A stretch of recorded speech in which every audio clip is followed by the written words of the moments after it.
Thank you very much for that overly generous introduction, and also for having me and for being so generous as to invite me here this afternoon. So I've been interested in the pharmaceutical industry for a while. I actually got into it accidentally. That's issue of social studies of science that I edited. I edited accidentally. I knew nothing about the topic before we started that, and it was just an interesting little constellation of things that happened that ended up with me editing that issue. Today I'm going to talk primarily about key opinion leaders, and key opinion leaders, the concept key opinion leader is a concept that is used within the pharmaceutical industry and by agencies that interact with it very, very prominently. And I'm going to start with a little bit of history of the concept, which actually takes us to, in some sense, our own field. Because in 1940, the sociologist Paul Lazarsfeld he did a study of people's the influences on voting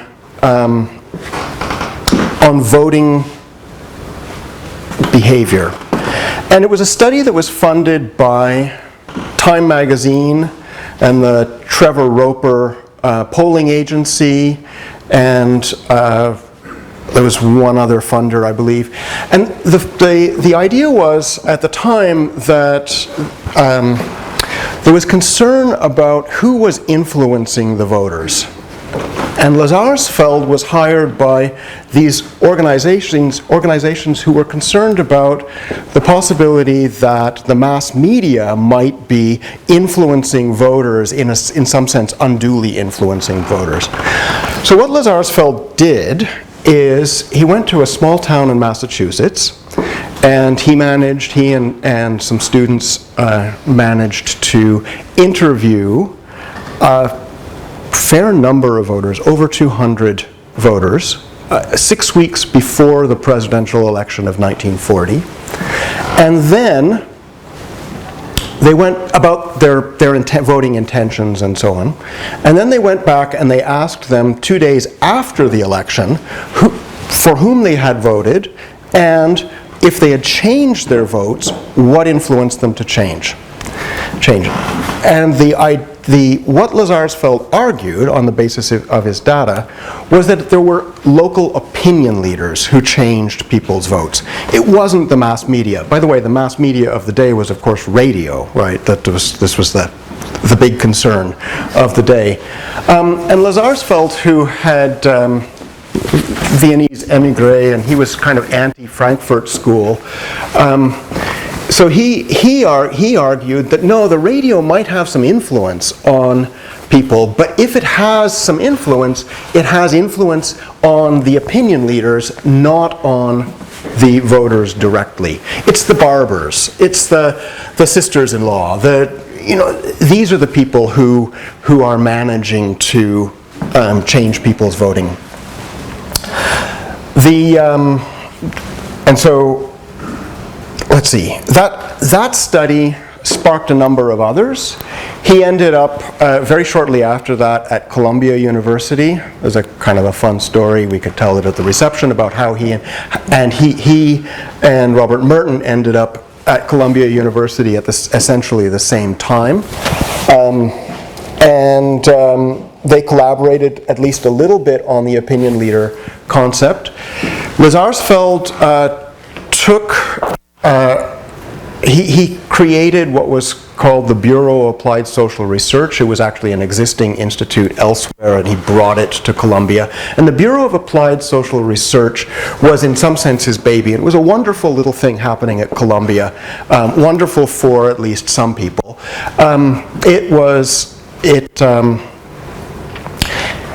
It funded graduate students at Columbia via projects that were mostly corporate funded. So the applied social research was corporate funded social research, and the result was a lot of funding for graduate students for quite a long time. The opinion leader concept was at the core of that, and everything that Lazarsfeld did for quite a while was in some sense selling the opinion leader concept to different corporations. What the idea was that they would,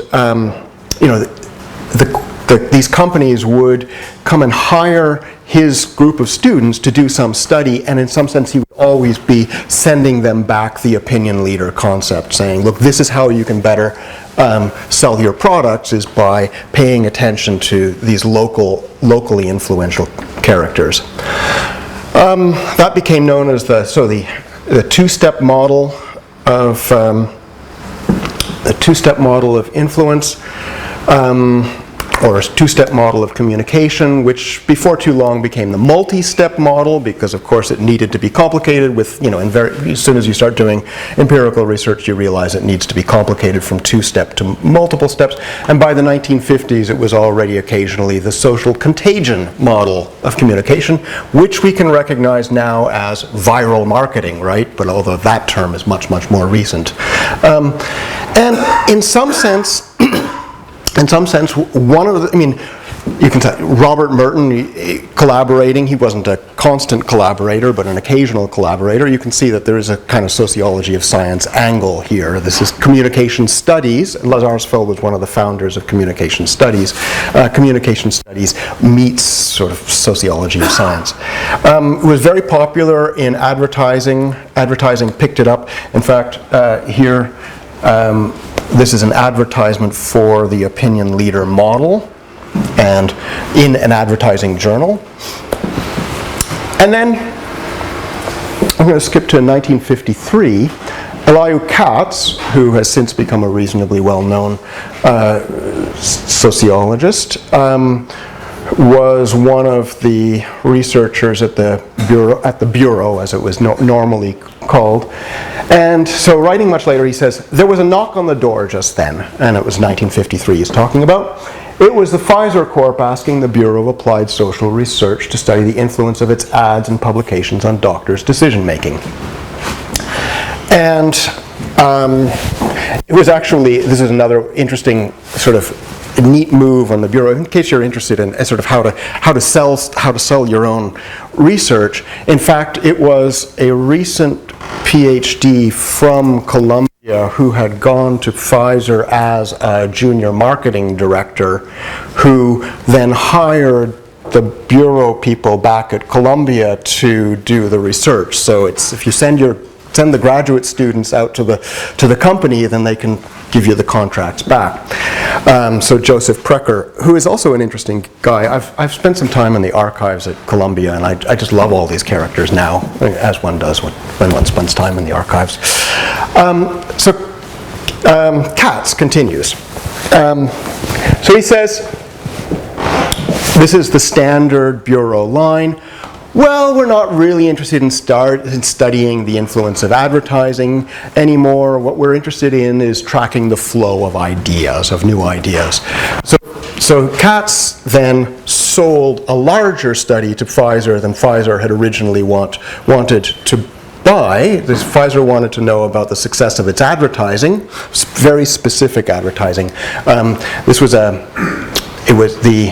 Pfizer had an insert in the Journal of the American Medical Association. It was a glossy insert that just described research and developments at Pfizer, and it was a very, very expensive piece of advertising, and they wanted to know, is this having any effect? And Katz said, well, no, let's think bigger. Let's track how these new ideas, what's happening with the new ideas.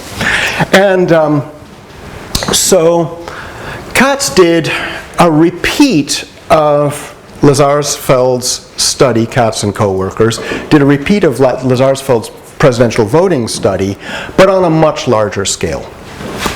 The Bureau study, first innovation was actually kind of neat. It used pharmacy records to identify doctors' first prescriptions of tetracycline, a new antibiotic at the time. And that was a relatively novel approach, is to figure out, well, when are people adopting the idea? Go to the pharmacies, find out from the pharmacies which doctors are prescribing tetracycline, and when is the first prescription of tetracycline in each of these cases. And then they mapped out social networks of doctors.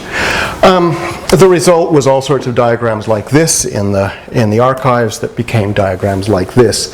So this is actually from the pilot study. This is another study, small town Massachusetts, and they're looking at small city Massachusetts, and they're looking at a fairly finite number of doctors here.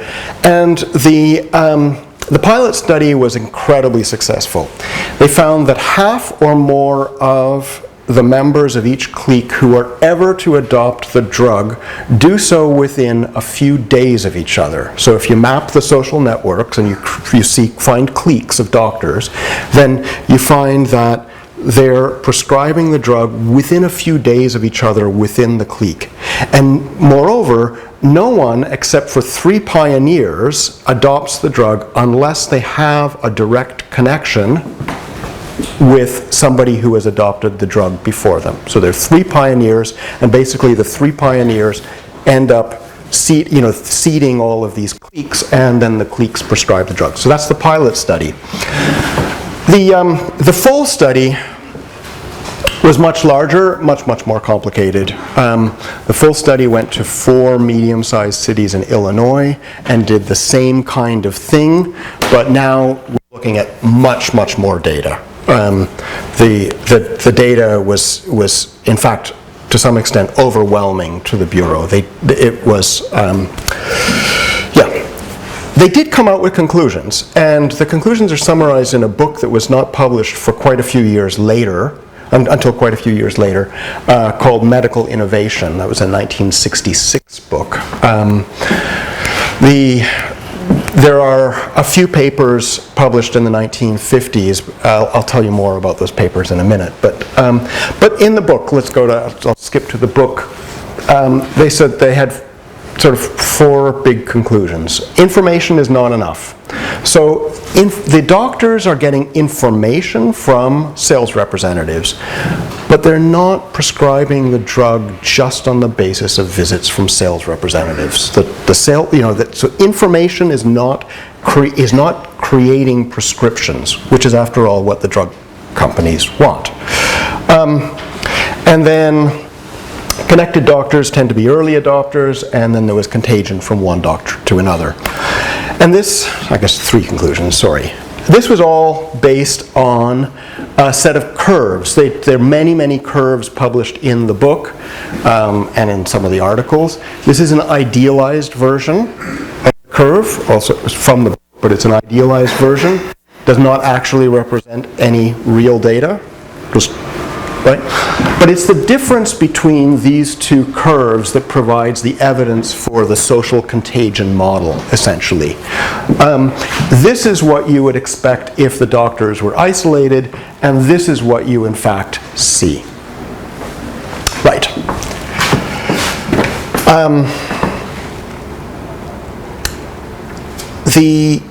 As I say, the data was indeed complicated, and so that's the form of the argument every time.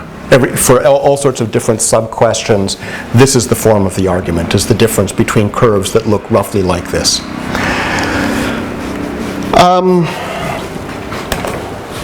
So what did Pfizer make of it? Well, I don't know exactly what Pfizer made of the original study. I know that they were interested enough that they changed the contract for the study when the data came in. When the data came in, and they got their report from the Bureau, they, oh, by the way, I should say that this was big science, big social science of the day. This was not, this was an extremely expensive piece of social science in 1954-5. When the bulk of the study was done. Anyway, Pfizer changed the contract. when they got the data, they said that the Bureau was no longer allowed to publish it in any journal that was medically related. They said you can publish some of the stuff in social science journals, fine, but just don't publish it in medical journals. And they even paid the Bureau an extra fee for non-publication of the work. Well, actually what they said was for rewriting the work, they said basically, if you have already written some of it for medical context, here's an extra amount of money that you can have to hire people to rewrite it for social science context instead. So that's an indication that they found this idea of the opinion leader attractive, and they found that maybe some of the methodology attractive, like actually looking at the pharmacy records, that this may have been an attractive thing as well. So there may be all sorts of things that were attractive, and they didn't want it to be too visible. By the time that the book came out a dozen years later, it was old hat, and any drug company would have known long since, long before that, about the results of the study. That there's no question about that. Medical innovation is, for example, a small citation classic within sociology, and so you can't really hide this sort of stuff. So certainly by that point, it would have been well known.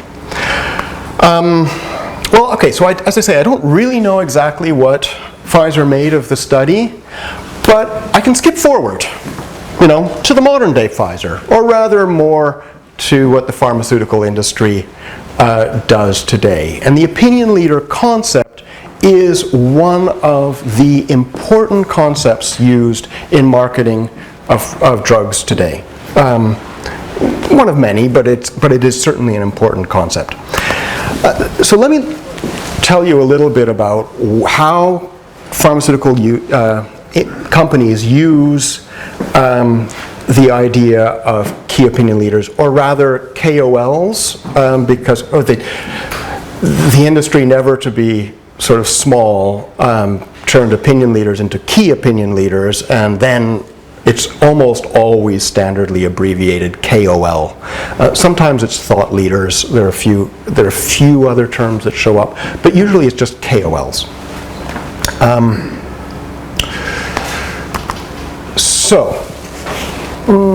Let me just actually.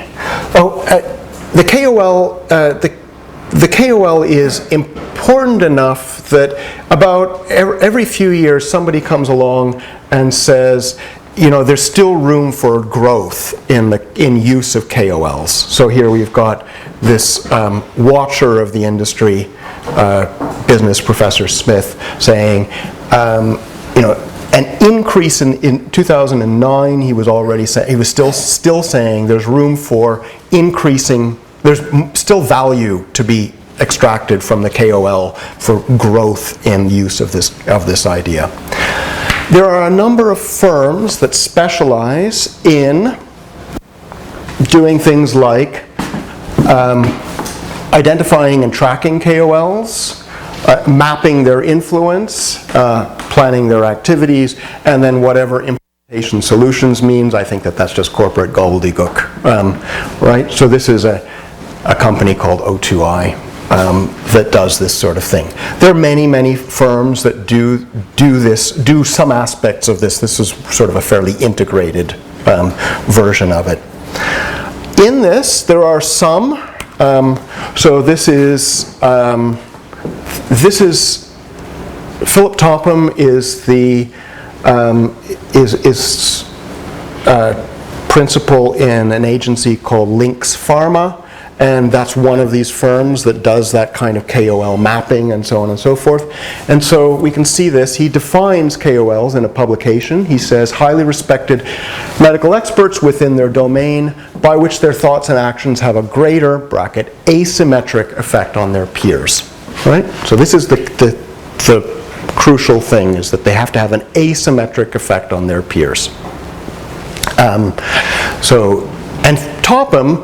Topham is a scholarly He is a scholarly character. He is actually working very much in the tradition of Lazarsfeld and Katz and others. And although this is not a diagram from Lynx Pharma, you can kind of recognize this if you've sort of from sociology of science, sort of traditional sociology of science, network mapping kind of thing. So this is from another company yet. But this is a sort of thing that Topham's company produces. There's another version of KOLs. Here's Water Meadow Marketing talking about KOLs. A convenient shorthand for those people, usually eminent, usually physicians, who we co-opt into our development and marketing strategies, right? So the scholarly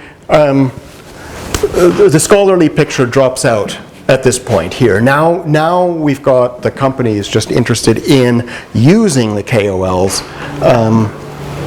and in their own marketing and development strategies. I see this sort of thing is said over and over. This is like this is a headline for the title of a small article in an industry rag. Marketing to professional key opinion control, right? So this is the idea, you got to control this stuff. So I've spent a lot of time studying KOLs, and I do it in a variety of ways. One of the primary ways is I go to small conferences that are organized for these agencies, for the people who work in key opinion leader engagement. Management actually is one of the standard terms, and I just listen to what they have to say. I also read the literature. They have small literature. It's within different kinds of pharmaceutical industry magazines and so on and so forth. And I've talked with a number of people who are identified as KOLs, interviewed a number of people who are identified as KOLs. I'm primarily going to talk about the first two sources of information, and the interviews will come up only here and there. In all of this I've learned, well, there are many different, it's actually interesting, one of the things I didn't understand right away is that there are many different classifications of KOLs. The people who are working in this business seem to want to know sort of how to break up the category of KOL. And there are too many for my purposes, so I've kind of consolidated the classifications into two. Every classification has a category that is the local KOL. So every classification of KOLs will have that category. And then there are some number of other categories, and I'm going to just lump them all together and call them the researcher KOLs. The difference is that the local KOLs, let me start the other side. Researcher KOLs present data that they, in some sense, present as their own data. When they give a talk, they're talking about their own research, or at least their own synthesis of the research or something like that. The local KOLs do not. Local KOLs do not pretend, typically, to have been responsible for the research that they're talking about. Remember the puppet, the control, the co-opting. Well, this is a figure of the co-opted KOL. So here's a sales representative talking about key opinion leaders. She says they were salespeople for us. And she would measure their return on investment by looking at prescriptions before and after. In case you don't know, that the industry now, it's a standard tool to look at prescriptions. They get prescriptions from organizations like IMS Health and so on and so forth. And sales representatives typically have access to fairly good access to their doctor, to the doctor's prescriptions, the doctors that are in their orbit. So, salespeople. She goes on. Say, I would give them all the information that I wanted them to talk about. I'd give them the slides. They'd go through specific training programs on what to say, etc. And indeed, This is what I find when I talk with these local KOLs and when I look at the programs that are organized around them. Then you have agencies like Wave Healthcare providing the communication training. So they want to train, it's vital that advocates are able to communicate and influence colleagues with clarity and conviction. So a first step in a big program is to bring the KOLs to a large hotel in Manhattan or San Francisco or someplace like that and to train them. So here's a Dr. Carlat, a psychiatrist, who is talking about his introduction to the business. He was employed by Wyeth to give talks on the drug Effexor, an antidepressant. And so when it started, he went to Manhattan and he got training for a weekend. He was trained in the slide deck that he would be presenting, along with many, many other people. There were researchers there who were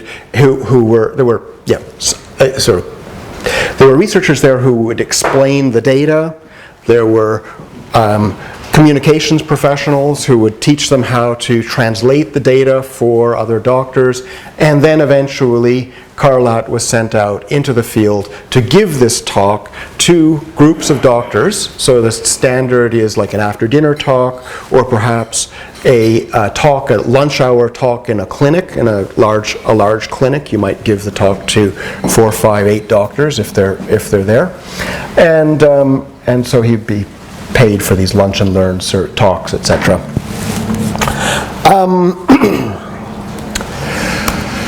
These are typically called promotional talks here in the United States. If the speaker, if the KOL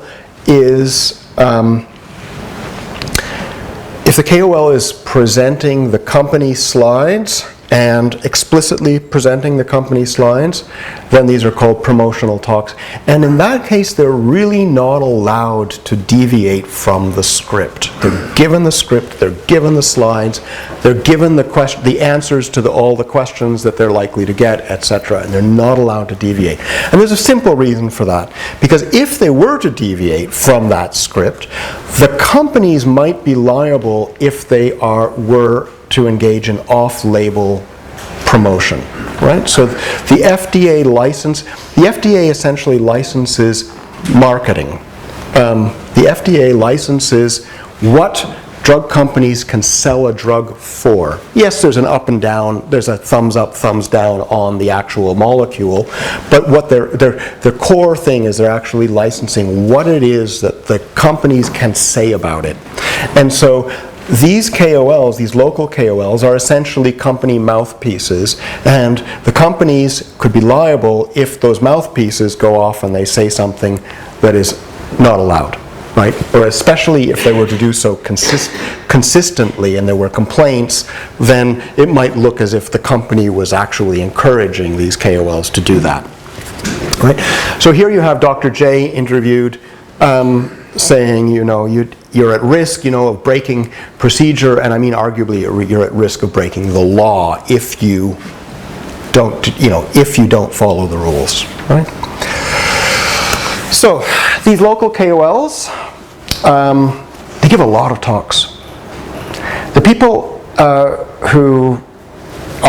it was mostly a graduate student who did the interviews, but the people we selected were on a list entirely of people who had earned more than $100,000 in a single year, a specific year, a few years earlier, giving talks for the industry, right? So that has to be essentially hundreds of talks. So the $100,000 was the cutoff, the bottom level cutoff when we were approaching people to be interviewed. So 100 or more talks.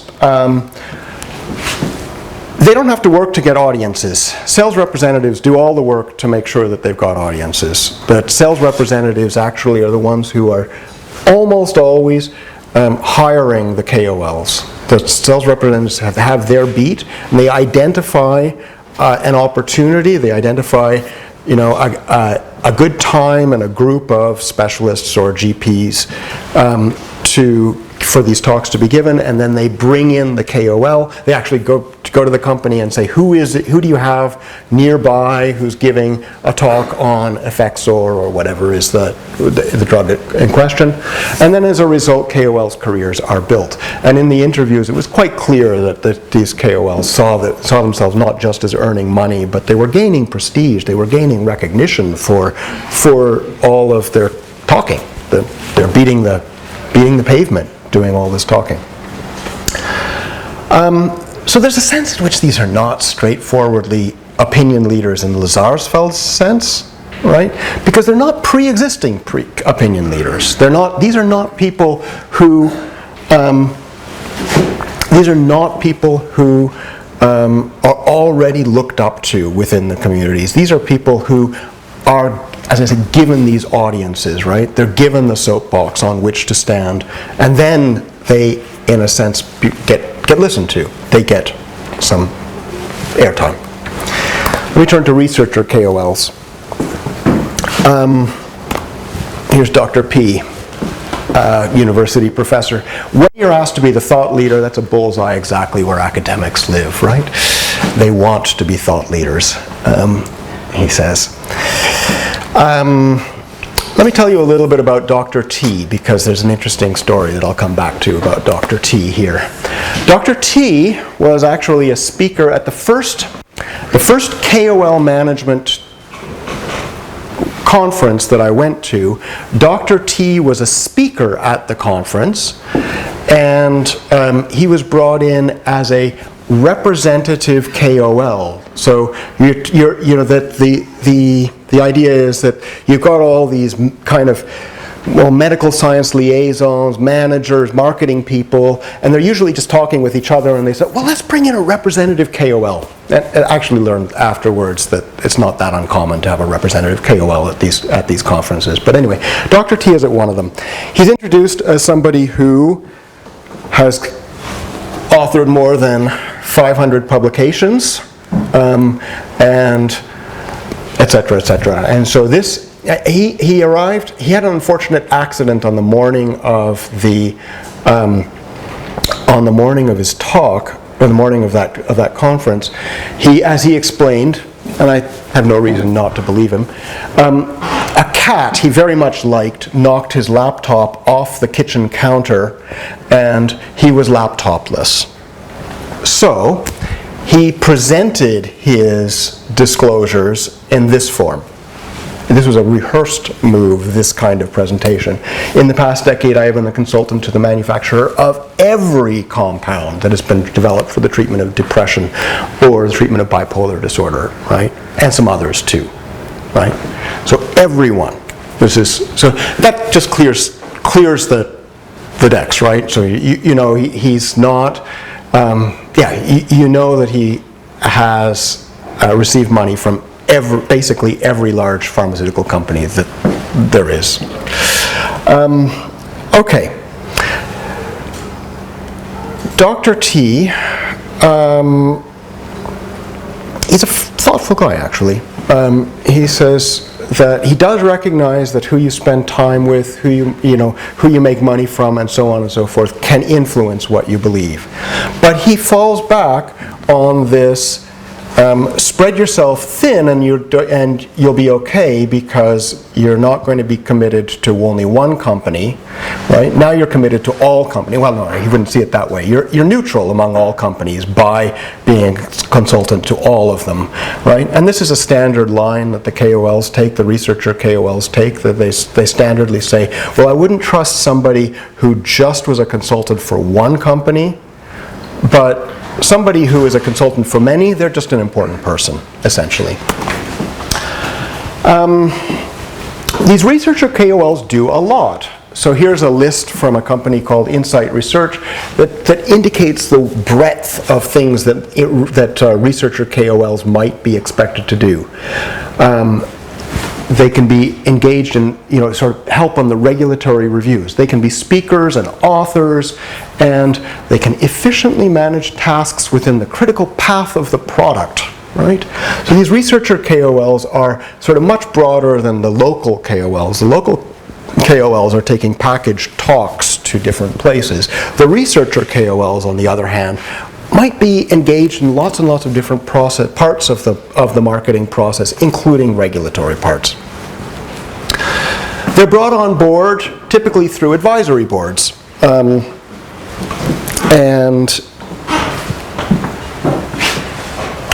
advisory boards sound like this is cases where the KOLs give advice to the pharmaceutical companies, and I'm sure that happens on occasion, but every time I hear about advisory boards at these conferences, there's a complaint that nobody knows how to use advisory boards, use the advice that comes from advisory boards. In fact, some people say you have to be really careful because you're hiring all these people for these advisory boards, and if you don't use the advice in some ways, you could be thought to be, in some sense, just transferring money to them, right? And he said, and this person said, this is a problem because the advice, the results of these advisory boards typically go in the bottom drawer of some filing cabinet and never get touched. Another marketer said, another person who was actually concerned about, she was a lawyer who was a British lawyer. Just backing up for a second, the structures are reasonably uniform across well-developed markets, right? So the there are a lot of KOLs in the United States, but this is not an American phenomenon. I'm talking primarily about U.S. doctors, but they exist also in Western Europe, the UK, Canada, etc. Right? So if the markets are well developed, the structures are similar. The regulations around KOLs, what you can ask them to do, and so on and so forth, change from jurisdiction to jurisdiction. So there are subtle changes, but the basic structure is essentially the same. So this lawyer was saying, well, there's a problem if you bring in, if you have 80 advisory boards to give you advice on a single aspect of a single drug, there may be a problem here, and you better think about what it is you want those to do. No, the advisory boards are in a sense relationship building exercises primarily. So the purpose is kind of an education of the marketplace, perhaps about diseases and not just about drugs. You might need to educate the marketplace to get the marketplace to think about to get the right diagnoses before you even start thinking about which drug you want. So KOLs can do that. They can run trials. There are different kinds of trials run by pharmaceutical companies, many different kinds of trials. But most pharmaceutical companies have programs that they call something like investigator-initiated trials. And that's where they put out a call for trials on a certain drug. And then investigators will sort of make proposals for trials that fit within the call, right? So Merck might say, we've got this wonderful new cholesterol-reducing drug. We're interested in trials that study it, and then investigators can come along and they can do that. So investigator-initiated trials are something that KOLs can participate in too. These researcher KOLs are paid to speak. Primarily. That's actually the primary goal across all KOLs, is they're paid to speak. But now, instead of going to doctors' offices, doing the after-dinner talks, just that, they're probably at delivering continuing medical education, official continuing medical education. They're speaking at conferences and so on and so forth. As I said, they smooth the path to regulatory approval, and they author ghost-managed medical papers. So the papers, just really briefly in case, I spent a while studying the ghosting process around medical papers. There are large numbers of papers produced by the pharmaceutical companies, a lot of them through other aspects of their trial programs, and then they need authors for these. So the KOLs can serve as a body, as a group of potential authors on the papers. Okay. With all that description back in the background, then let me return to things like management. KOL management is one of the standard terms, and so I said I've been to conferences around KOL management. And this applies to both the researcher KOLs and the local KOLs. And in fact, it's much, much more relevant for the researcher KOLs. The local KOLs are managed, of course, but they're managed in very, very transparent ways. They're hired to deliver specific talks. The audiences actually typically understand that's happening. They may not always know which company has sponsored the talk, but they can probably guess that too. But they're hired to give specific talks and so on. But for researcher KOLs, management is tricky because these are your colleagues over in the medical school. These are people who don't, these are people who have some independence already. And so, but management is still a standard term. So here's a UK conference on KOL management in London. They're managed via specific, sort of programs that people have, computer programs where you've got your databases and the pop-up windows and so on and so forth. And there are actually companies that make their living entirely just selling the computer programs to pharmaceutical companies for their identification and tracking of potential KOLs. So is somebody like Dr. T being managed? 500 publications, I said. A consultant to every pharmaceutical company. Well, Dr. T told this wonderful story. He said that serving as an expert witness in a court case, he had seen, as part of the plaintiff's efforts to discredit him, the, quote, individual management plan for him by the company being sued. So the plaintiff were trying to discredit him as an expert witness and said, look, there's this individual management plan by the company, I don't know which company it was, but individual management plan for this guy. He's just a puppet. He's just a tool of the company, right? And the individual management plan said, in Dr. T's words, so-and-so will meet with him on such and such a date with this expected result, and then we'll invite him to do this. Right? So these are Dr. T's words about what the individual management plan said. So-and-so will meet with him on such and such a date, etc., etc., etc. Well, he was somewhat pissed off about this.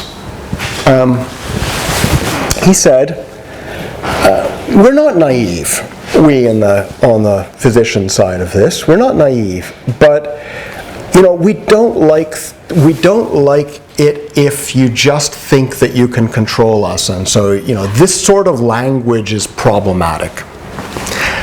This sparked a really wonderful set of comments by the audience members, these KOL managers, over the following 24 hours more or less, in which people talked about their preferred language instead of KOL management. And I should say that although everybody said, actually we don't like to use that term anymore, they always fell back on it when they went on speaking.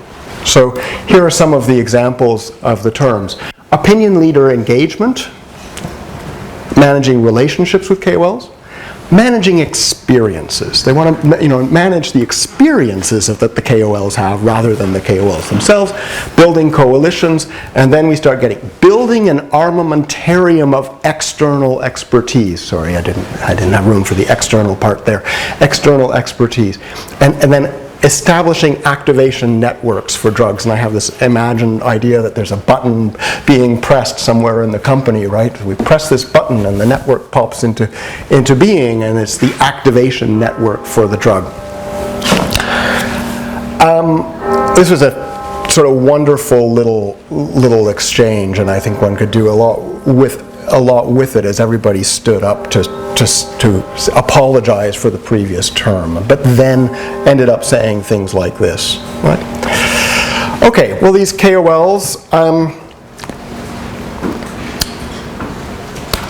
Massimo mentioned political economy of knowledge, and I just want to say something simple here. One of the simple things I want to say is that within little domains of medicine, this is what we get. It's something like this. You've got a consistent set of forces pulling in one direction, and in the other direction, people are going in. And on the other side, there is no organization, right? And so you can expect that medical knowledge is going to be pulled in one way or another. This is, and by the way, I'm talking about medical science here. I'm not talking about junk science or anything like that. I'm talking about the real hard stuff, lots of data, no questions about that. But I want to return to the story that I started with. Whatever happened to the two-step model of communication? Have we, in a sense, well, what do we learn from current uses of KOLs about the two-step model? There's something interesting that happened. 15 years ago, two business school professors went back to the original data from the 1950s study, the medical innovation study, and they did a reanalysis. The data was, as I said, complicated. It was hard at the time to do the analysis, but with new statistical tools and computers, it became more possible. So Van Bolte and Lelien did this reanalysis, and they said that it was actually advertising volume at the time that explained the doctor's prescriptions, the new prescriptions, not the opinion leaders. The problem is that the Bureau of Applied Social Research had been hired by one company, Pfizer, but tetracycline was actually what we would now call a branded generic. And there were other companies that were selling tetracycline at the same time. And in particular, there was Lederle Labs was selling another version of tetracycline and had a big advertising blitz exactly at the point at which the Bureau was looking. And so they missed that because they were only looking at the Pfizer ads. So the Pfizer ads didn't explain the data that they had, but the Lederle ads did. In case it's interesting, Lederle was bought by Wyeth. It was bought by, it was bought by somebody who was bought by Wyeth, and then eventually Wyeth was bought by Pfizer, so Lederle becomes Pfizer in the end anyway. But that took 40 years. So advertising volume, according to this reanalysis, is the key thing. So did the pharmaceutical, so these idealized curves just missed the boat. As I said, this is just an idealized curve, right? So the actual data never showed anything nearly this straightforward. So does this mean then that the pharmaceutical industry has built a lot of effort on a bad model of communication? And incidentally, I don't want to say that the opinion leader model of communication is a bad model in general.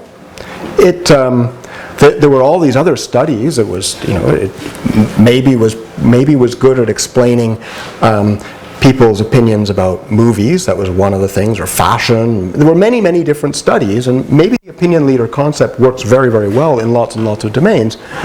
But it seems that it didn't work in 1950s medicine in the United States, at least in these medium-sized cities in Illinois, at least in there.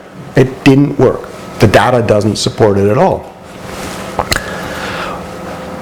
The industry, though, has done its own internal studies since then, and shows that when you have a KOL, especially like a local KOL, give a talk, that it has approximately 4 times the result as if a sales representative gives the same talk. So the KOLs, well, it's more expensive to hire a KOL, but they give 4 times the prescriptions, at least on one study, 4 times the prescription. So that's an indication that there is some success here. So how do we get this discrepancy? How do we get the discrepancy between the model failing in 1950s and being successful 50 years later? Well, I actually think that there's not much of a story at all, and this is a kind of performativity story. Because the KOLs are given all the resources to have asymmetric influence. They're given the soapbox. They're given the audiences. Audiences are assembled for them. They're asked to communicate something that is science, which is what the doctors respect. And in the process of doing this, these people, even the local ones, gain ever more status as opinion leaders. And the result is they've actually creating a social structure in which opinion leaders matter.